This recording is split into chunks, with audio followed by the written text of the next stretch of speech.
Hey, it's Meatball. And Mark. And this is the Rocker Morning Show on demand from 107.7 RKR. Nick here with Mark and Meatball. Good morning, Nick. Yeah, good morning. How you doing today, man? Good, thank you. Awesome. Well, it's World UFO Day. It's the 77th anniversary of the Roswell UFO crash.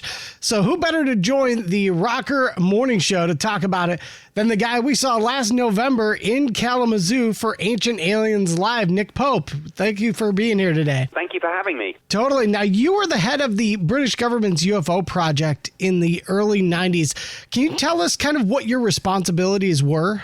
Sure. I had to research and investigate the UFO phenomenon, look at the sightings, and we got about 200 or 300 each year. And I was the person who had to assess the defense and national security implications of all of this.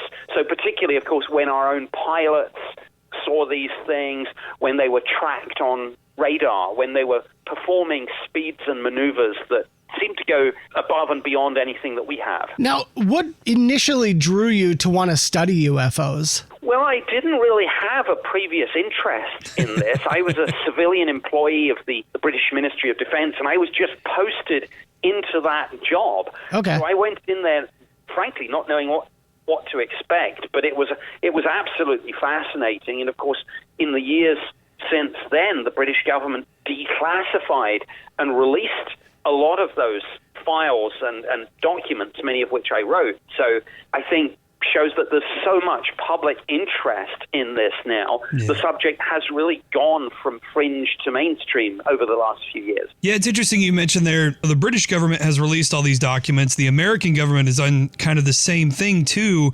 Like, do you feel like there's been more apprehension on the part of like the American government or even the British government to openly discuss UFOs in other countries? I think there is some apprehension about it. We know, for example, there have been hearings in Congress, and both in the Senate and the House, the intelligence committees, the oversight committees, the armed services committees have had classified briefings on this. And some of them have been, we don't know the details of what came out in the classified briefings, but some of them have been a little disturbed by what they've heard, and as a result have put multiple UFO-related provisions in the annual defense bill for the last 3 years, and they're talking about what provisions are going to go in for 2025. Wow. Do you feel the reason that they're starting to declassify a lot of this stuff is kind of triggered by the public's interest in what these unidentified aerial phenomena are? Yes, I think that's a big part of it. The public interest is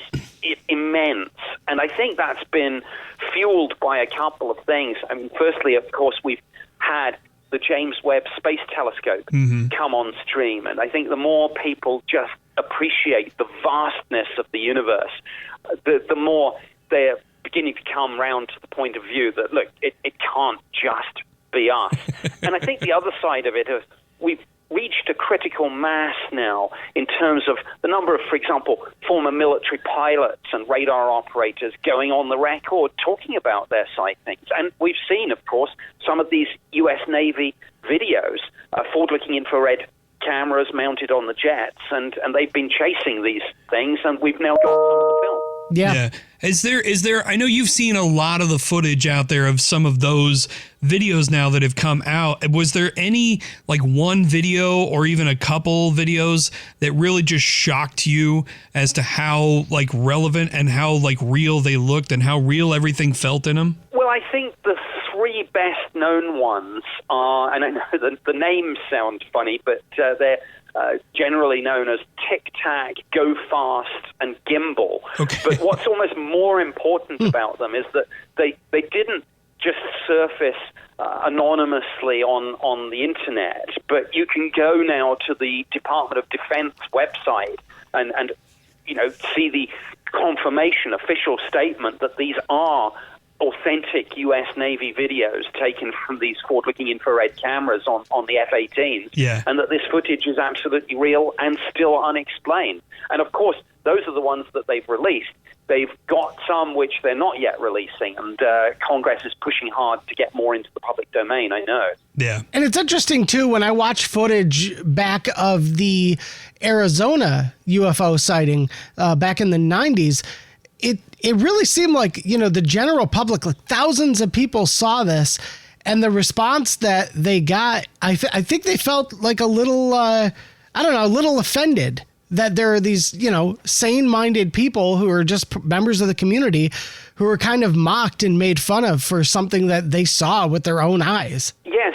Now, I know that the then governor did a press conference, and he had his chief of staff dress up in an alien suit. Yeah. And, he's since apologized for that. And the real twist in the tale of that story is that it turned out he'd seen it himself.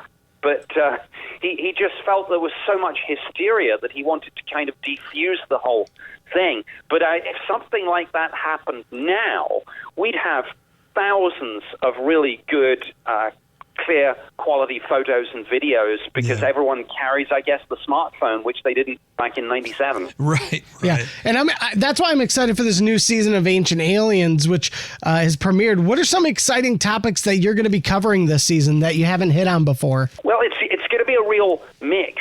There's an episode coming up on Stargate, which sounds like something out of science fiction. Yeah. But interestingly, the Pentagon had been funding some research into some really advanced theoretical physics concepts, and again, this isn't disputed. It's in the congressional record that they were doing this. So there's going to be an episode on that. There's going to be an episode on the scientific search for extraterrestrial life using radio telescopes, using James Webb. But also, Ancient Aliens is going to be going back and looking at some new evidence for some old mysteries like the pyramids and Pumapunku in Bolivia. Now, in your opinion, you mentioned the pyramids there too. Like, which archaeological site would you argue probably has the most undeniable evidence that, there's more out there than we know? Well, I think it probably would be the Great Pyramid. And what's I think really intriguing about that is it seems that hardly a month goes past without someone speculating that there might be another hidden chamber somewhere deep in the structure of all this. Right. And we've seen, of course, they've sent these little miniature robots up some of the shafts. And I do wonder whether there aren't still discoveries to be made in the Great Pyramid and in some of the other pyramids, perhaps. And again, it's going to be new technology that unlocks, I think, some of these ancient mysteries. Now, I want to jump back on something you said too. You mentioned, an episode on Stargates, and obviously, I'm a sci-fi fan. I watch Stargate. I watch the movie and the TV show. Is that legitimately what you're talking about? Like that kind of Stargate concept? Yes, and some theoretical physicists say that that's basically maybe the secret of how theoretical structures like wormholes would actually work, that it would be a shortcut across the universe. Because I mean, this is way above my level of intellect, but cosmologists and astronomers will talk about how space and time are not really separate things. Yeah. They talk about space-time, and space-time can be warped. And that does give you like I say, a shortcut across the universe. And if anyone could figure out how to do that, that would, I guess, open up viable interstellar travel as a possibility for humanity. And wouldn't that be amazing? That's unbelievable, man. Because the number of sci-fi shows that we've seen in the past where it's like, oh yeah, sure, that kind of thing will happen. And then look at all the technology we have now from like the Star Trek series and even Star Wars and stuff. Like to think that a Stargate could be real is just wild. Yeah. Yesterday's science fiction is today's science fact, and it's indisputable that the Pentagon have been studying anti-gravity, invisibility, warp drive, wormholes, stargates, that sort of thing. They spent $22 million on it. Man, I want to ask you too, we recently spoke to Brandon Fugel he's the owner of Skinwalker Ranch.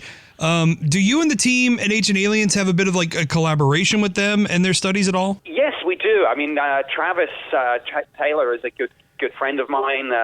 We often talk to Travis. Travis talks to us. And actually, for a while, Travis came on the road with us on Ancient Aliens Live, which is the stage show based on the TV series. So there is absolutely a crossover between The Secret of Skinwalker Ranch and Ancient Aliens, and we're all friends and colleagues, and we're all keeping an eye on the research and investigation that each other are doing. Right. Well, we're going to be keeping an eye on the new season of obviously the Skinwalker Ranch, and of course your show Ancient Aliens on the History Channel, Fridays 9 p.m. Eastern, 8 p.m. Central, and streaming the next day on the History Channel app and history.com. Nick, it was a pleasure chatting with you. It was great seeing you in Kalamazoo a few months back, and hope to see you again soon, man. Thank you very much. Thanks for having me on. Absolutely, Thanks, man. We appreciate the time today.